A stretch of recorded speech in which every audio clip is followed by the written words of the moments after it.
સ્વામિનારાયણ સંતોના વાણી વિલાસને લઈ ગીર સોમનાથમાં આવેદનપત્ર પાઠવવામાં આવ્યું। સ્ટોરી રિપોર્ટ બાય પરાગ સંતાણી, ગીર સોમનાથ। જય શ્રી સોમનાથ। હું જયવર્ધન તુલજાશંકર જાની, શ્રી સોમપ્રા બ્રાહ્મણ સમાજ ઉપપ્રમુખ।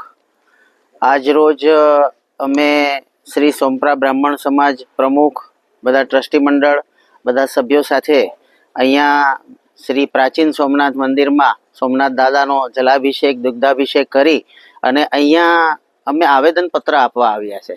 ખાસ કરીને આવેદનપત્ર આપવાનું કારણ એ છે કે સુરતની અંદર લંપટ સાધુ અમે કહીએ છીએ, એમનું નામ લેવું મને યોગ્ય નથી લાગતું, કારણ કે એ નામમાં પણ કંઈક અપમાનજનક શબ્દો આવે એટલે એનું નામ નથી લેવું, પણ એ લંપટ સાધુઓ તરફથી, સ્વામિનારાયણના લંપટ સાધુઓ તરફથી વિગત 1.5-2 વર્ષમાં ક્યારેક હનુમાનજીનું અપમાન કરવામાં આવે છે, ક્યારેક જલારામ બાપાનું અપમાન કરવામાં આવે છે। આવી જ રીતે વારંવાર સનાતન ધર્મ ઉપર આ લોકો કંઈક ને કંઈક કલંક લગાડવાનો કોશિશ કરે છે। એવી જ રીતે સુરતની કથા દરમિયાન જે આ લંપટ સાધુએ પોતાના વક્તવ્યો આપ્યા છે દ્વારકાધીશ માટે, જે જગતનો તાત કહેવાય, જગતનું મંદિર કહેવાય, આજે જેને જગત મંદિર કહેવામાં આવે છે, 4 ધામ, પશ્ચિમના 4 ધામમાંનું એક ધામ છે દ્વારકા ધામ। તો ત્યાંના માટે એ સાધુએ એવું વક્તવ્ય આપ્યું છે કે ત્યાં દ્વારકાધીશનો વાસ નથી, દ્વારકાધીશ ત્યાં બીજે અમારા ધામમાં વસે છે, એટલે એ સ્વામિનારાયણજી આગળ આવેલા।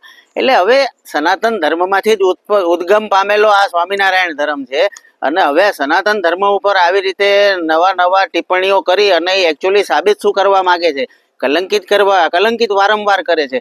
તો આ વસ્તુને ક્યારેય સાંખી નહીં લેવાય, અને સોમપ્રા બ્રાહ્મણ સમાજ, ગુગડી સમાજના સહયોગમાં આ આજે અહીંયા આવેદનપત્ર આપવા આવ્યા છે। કલેક્ટર સાહેબને અમે લોકોએ આવેદનપત્ર આપ્યું છે અને એમને વિનંતી કરી છે કે અને આવી રીતે ઘણા બધા ભલતા જ વક્તવ્યો આપે છે। આની સાથે દ્વારકાધીશનું અપમાન તો ઠીક છે, સાથે સાથે પાછા એમની સેવા કરતા, જે એમના દાસ છે, આજે અનાદિકાળથી એમની સેવા કરે છે ગુગડી સમાજ, એમને પણ લાલચી કીધા છે। એટલે અપશબ્દોનો બધા પ્રયોગ કરે છે।